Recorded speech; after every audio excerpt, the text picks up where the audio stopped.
Salut à tous, on commence avec la désinformation comme pub pour Cooper. Alors, qu'est-ce que c'est que ça, Cooper déjà? Lancé en 2016 en France, Cooper se présente comme une bibliothèque compressée. Une de ses publicités actuellement en circulation sur le net montre clairement les limites de son système. Dans un spot de 58 secondes, une femme lance une discussion ainsi.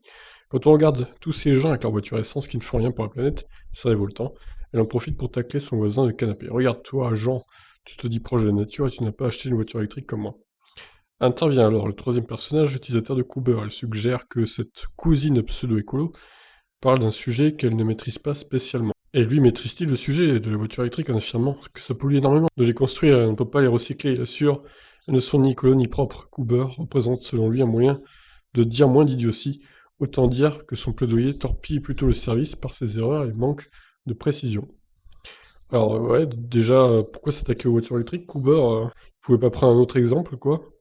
La voiture électrique est-elle écolo ou pas, propre ou pas, formule ainsi la question appelle un non massif. Il manque un contexte, une action, il n'est pas écolo non plus de jardiner, dès lors que des produits phytosanitaires perçus comme risques pour la santé sont utilisés, et qui plus est en balançant plus de la moitié des produits obtenus car trop en abondance, ou de pratiquer une activité nature en défonçant un 4x4 off-road en montagne.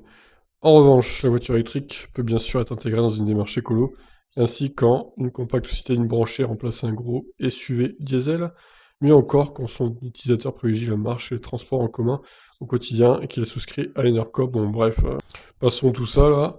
Si l'utilisateur Cooper avait été bien renseigné, il aurait évoqué une comparaison sur le cycle de vie des véhicules, il aurait précisé que le gros des émissions carbonées à la construction de voitures électriques vient de la batterie, il aurait indiqué qu'au bout de quelques dizaines de milliers de kilomètres, le véhicule électrique prend l'avantage.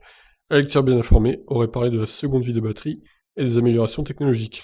Voilà, donc Cooper c'est de la merde, hein, n'achetez pas ça. Bibliothèque en ligne, je sais pas à quoi ça sert honnêtement, il y a Wikipédia au pire. Hein. Et il y a bien d'autres sites internet qui proposent la même chose, je pense.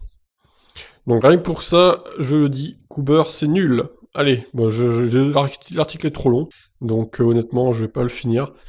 Tout ça pour dire en tout cas que Cooper, bah, bravo à vous, vous venez de vous attirer les foudres des fans de voitures électriques. Allez, ciao.